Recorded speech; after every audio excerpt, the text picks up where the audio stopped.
Cuesta mucho educar al hombre, pero cuesta mucho más no educarlo. Buenas noches, estimado docente Enrique Cano, docente de la asignatura Técnicas Básicas de Litigación Oral y Argumentación Jurídica.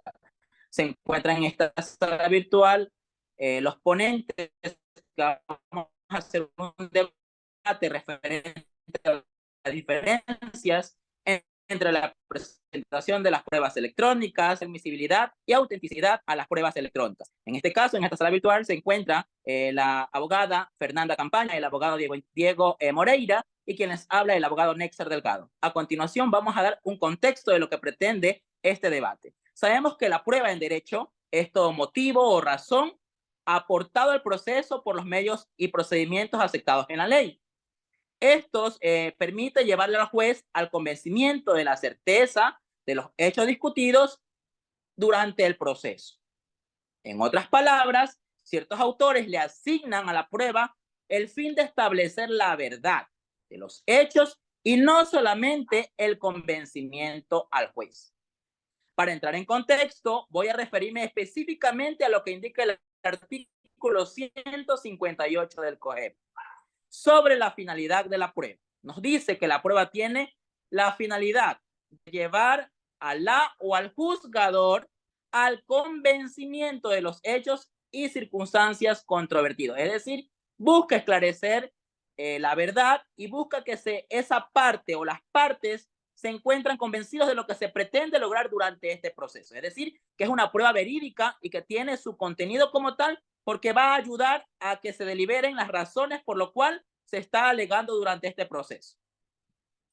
En términos generales, pues, y refiriéndose al tema de debate, vamos a hablar un poquito de lo que es la prueba electrónica. Pero antes de pasar a esta prueba electrónica, yo invito a mis compañeros ponentes de este debate a que también aporten un poquito sobre lo que es la prueba. Quisiera escucharle a ustedes, ¿qué les parece esta definición y qué otras definiciones tienen ustedes referente a la prueba, compañeros? Buenas noches, abogado Nexar. Podemos aportar también unas características de la prueba electrónica. Pueden ser intangible, replicable, volátil, deleble, parcial. ¿Qué conceptos tiene esas características de cada uno? El intangible. La prueba digital es intangible, no pudiendo apreciarse directamente a través de los sentidos, sino mediante complejos procesos informáticos. Replicable. La prueba digital se encuentra en formato digital, pudiéndose copiar o replicar tantas veces como se desee. Volátil. La prueba digital es mudable, inconstante por su propia naturaleza intangible y especialmente sujeta a la posibilidad de modificarla o alterarla, lo que añade especial complejidad para que una prueba digital adquiera capacidad probatoria. Deleble. La prueba puede ser fácilmente destruida, no siendo necesaria la destrucción del soporte digital que lo contiene. Y por último, parcial. En ocasiones la prueba digital está formada por múltiples ficheros informáticos, repartidos en distintos soportes digitales y localizaciones, como por ejemplo un sistema de información en la nube, lo que añade todavía más complejidad en su aprehensión y preservación. Ahora bien, compañeros, les invito también a hablar sobre las pruebas físicas tradicionales. En mi forma de pensar, podemos decir, en mi punto de vista procesal, la prueba se aprecia desde tres aspectos. Desde su manifestación formal, que son medios de prueba, desde su manifestación sustancial, los hechos que es su prueba, y desde el punto de vista del resultado subjetivo, es decir, el convencimiento del juzgador. En cuanto a la primera manifestación de los medios de prueba, son los vehículos a través de los cuales probamos un hecho, objeto o circunstancia que le manifiestan establecidos en la ley como testimonios, peritajes, etc. Mientras que la manifestación sustancial hace referencia a los hechos que se requieren probar a través del medio de prueba. Me baso a esto en el artículo 193 del COGEP, en el cual hablamos de la prueba documental, que nos quiere decir Todo documento público o privado que recoja, contenga o represente algún hecho o declare o constituya o incorpore un derecho. Se podrán desglosar los documentos sin prejuicio que se devuelvan a presentar cuando sea requerido. Desde un punto de vista, basándome a este artículo, podemos decir que es un sujeto en la cual provienen las pruebas, se clasifican en personales o reales. Son personales aquellas que nos proporcionan las personas y son reales aquellas que se originan de las cosas.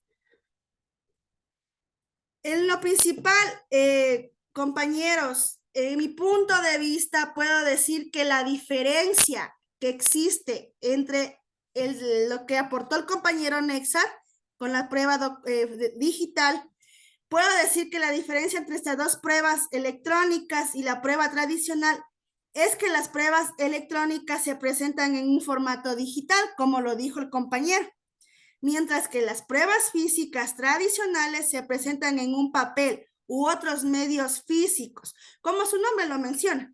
En las pruebas electrónicas pueden incluir correos electrónicos, firmas electrónicas, mensajes de texto, documentos electrónicos, grabaciones de audio y video, entre otros.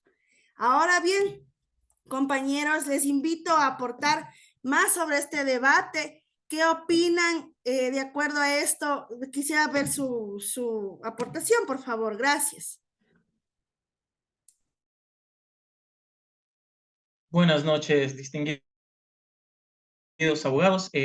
Yo quiero añadir un poco en cuanto a lo que acaban de mencionar nuestros expositores, en cuanto a las pruebas digitales como las pruebas físicas tradicionales, que en sí existen unas diferencias, pero que en realidad vienen a ser como que mínimas, pero llevándolo a un proceso, o sea, sí resultan bastante complejas. Y también algo así como que unas semejanzas que tienen ambas es que tanto como los documentos tradicionales, los físicos y como los documentos electrónicos están sujetos a la tasación que el legislador haya impuesto sobre ella. Según la lógica, resulta evidente que puedan ser impugnados o objetados por cualquiera de las partes, lo cual es previsto en la mayoría de los estados. Bueno, basándome a esta semejanza, como digo, o sea, se asemejan mucho, pero también se diferencian. Como acaban de decir nuestros compañeros, la prueba digital, esa, sin darle más vuelta, es en lo digital, electrónico, todo lo que se maneja con las redes, y las pruebas físicas tradicionales en cuanto a documentos en físico, papeles e incluso testimonios de testigos, entre otras cosas. Bueno, esto en cuanto a un poco de lo que acaban de exponer nuestros compañeros, igual ya continuaré con mi otra parte y no sé qué dicen los compañeros.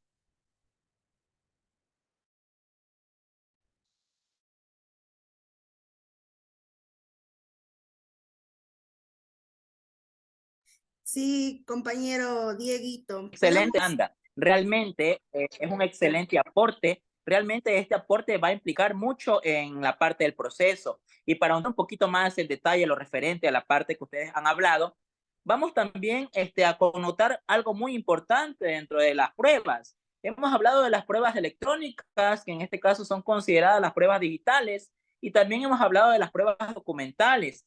Y esto es algo muy importante que en nuestro ejercicio de las funciones como abogado vamos a tener nosotros que estar atentos a esto y de saber cómo la vamos a aplicar y en qué momento. Yo puedo aportar también en este caso indicando que la prueba electrónica en este sentido es toda prueba digital. Es decir, se la denomina como una prueba digital, que es capaz de aportar información de valor en este caso en términos probatorios a nivel judicial. Es decir, es un elemento propio de los medios electrónicos o digitales y que esta es transmitida y sirve como evidencia entre el juzgado o tribunal. Sin embargo, y esto quiero que podamos nosotros diferenciar y discernir, sin embargo, las pruebas electrónicas son un instrumento complejo en el derecho procesal, ya que se requieren en este caso presentar diversos elementos para convencer al juez que dichas pruebas son verdaderas y oportunas. Entonces, compañeros, de acuerdo a esta normativa, los medios probatorios que pueden ser incorporados a un proceso son los testimonios, declaraciones de parte, las pruebas documentales, tanto documentos públicos o privados, y las pruebas periciales. Algo muy importante, estimados compañeros, es lo que también nos dice el COGEP en el artículo 202, referente a los documentos digitales. Esto va arraigado porque forma parte de las pruebas electrónicas también, porque prácticamente se lo conoce como pruebas digitales. En este caso nos dice el artículo 202 del COGEP, los documentos producidos electrónicamente con sus respectivos anexos, es decir, el respaldo, la evidencia, serán considerados originales para todos los efectos legales. Las reproducciones digitalizadas o escaneadas de expedientes electrónicos tienen la misma fuerza probatoria, es decir, la igualdad en este caso de las pruebas. Los documentos originales, en este caso también escaneados, o los documentos que tienen su titular y son presentados en la audiencia de juicio o cuando el juzgador lo solicite. Estos se podrán admitir como medio de prueba, es decir, todo contenido digital conforme con las normas de este código. Compañeros, también en esta parte debemos diferenciar lo que es prácticamente un documento digital. Sabemos que todo documento digital es considerado un documento electrónico y nos preguntamos, ¿qué contiene este documento? Estos contienen información que en lo posterior va a ser producida a través de un medio tecnológico. Además, busca contener la veracidad de los hechos con la finalidad de poder verificarlos y para que en un efecto sea acreditado dentro de un proceso judicial. Esto arraigándonos en los procedimientos establecidos en el Código Orgánico General de Procesos, siempre y cuando cumplan los requisitos establecidos para los elementos probatorios en el mismo cuerpo legal. Y compañeros, como para dar un aporte también histórico dentro de estos medios probatorios, pues podemos citar lo que se desencadenó a raíz del COVID-19, pues sabemos que a raíz del COVID-19 todo se manejaba por medios electrónicos digitales y esto ayudó en cierta medida a que los procesos continuaran, que no se estancaran, dando lugar a que los abogados, en este caso, pues pudieran ejecutar los procesos por medios electrónicos, denotándose la importancia que tienen también los medios electrónicos para estos procesos. Hasta aquí, compañeros, e invito a que también ustedes pues aporten un poquito más porque es un tema de gran importancia, compañeros. Gracias, compañero Nexar. Su aportación muy buena. Yo también quiero hacerle referencias a saber qué hace una prueba plena y qué no hace una prueba plena. Lo que hace una prueba plena, los documentos se refieren a hechos propios, aseveran hechos que el juez puede percibir por sus sentidos, se refieren a hechos que pueden ser comprobados por medios aceptados por la ley, como lo dijo el compañero. ¿Y qué no hace una prueba plena? Las declaraciones que aseveran lo dicho por otra persona. Las declaraciones que aportan solo apreciaciones dado que los hechos no pudieron ser percibidos por sus propios sentidos o porque no existen procedimientos legales para verificarlos. Gracias, compañera. Hasta aquí mi aportación. Es bueno a veces aportar, saber qué nos puede presentar cada prueba digital, tradicional, física, como lo estamos haciendo en este debate. Gracias, compañero Nexar y Diego. Muchas gracias, compañeros. Bueno, yo también añadiendo un poco en cuanto a las reglas de admisibilidad y autenticidad de las pruebas electrónicas, podríamos decir que estas se aplican de manera similar como se aplican a las pruebas tradicionales. Por lo general, para que una prueba electrónica sea admisible como evidencia en un proceso legal, hay ciertos requisitos que se debe cumplir, como son la autenticidad, la integridad, fiabilidad, durabilidad y la seguridad. Cada uno de estos son importantes para un proceso y para que la prueba sea admisible. Bueno, ahora pasaré a mencionar cada uno de ellos. En cuanto a la autenticidad, esta debe demostrar que la prueba es genuina y que no ha sido manipulada y mucho menos alterada. Es decir, que esto se puede lograr mediante la presentación de pruebas que demuestren la autenticidad del origen de la misma, como por ejemplo metadatos, huellas digitales o testimonios de personas que hayan creado o recibido la prueba. Y pasando a lo que es la integridad, esta se debe demostrar que la prueba electrónica no ha sido alterada desde su creación hasta su recepción. Esto puede lograrse también mediante el uso de tecnologías de protección de la integridad, como por ejemplo sellos de tiempo y firmas digitales. En cuanto a la fiabilidad, demuestra que la prueba es confiable y que su contenido es fiel a los hechos que representa.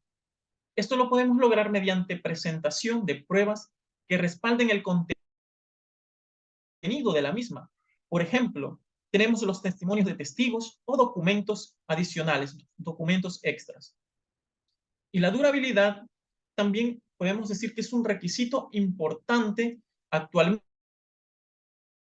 como dijo el compañero, a raíz de la pandemia, contrario a las pruebas físicas o analógicas, como el papel, ya que una prueba electrónica no puede deteriorarse con el tiempo o por manipulación, lo que las convierte en un elemento ideal para satisfacer la necesidad de reproducción, es decir, que se van a mantener siempre y no hay riesgo de pérdida ni de nada, siempre van a ser duraderas. Y por último, en cuanto a la seguridad, esta se garantiza a través de claves de cifrado, medios criptográficos o biométricos, con el contenido de las pruebas electrónicas que son reales, auténticas, exactas, es decir, que no existen fallas.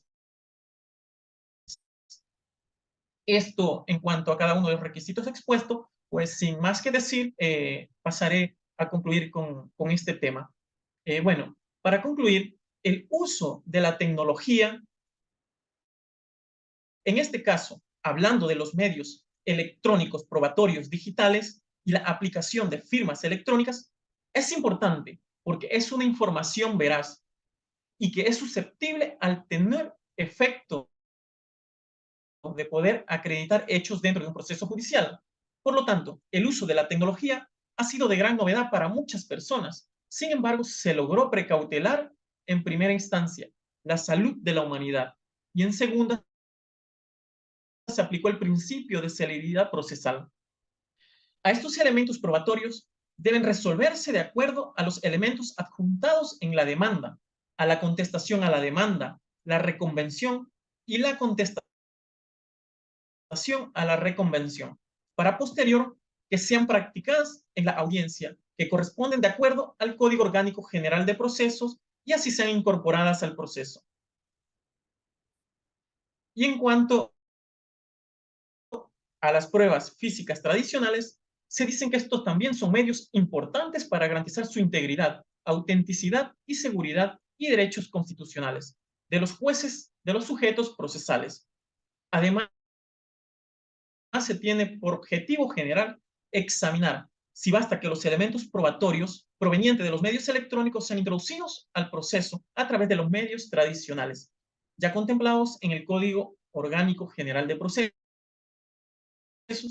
o si es necesario implantar otro medio probatorio específicamente para dicha prueba con el fin de asegurar la integridad, la seguridad lícita y autenticidad de dichos elementos probatorios.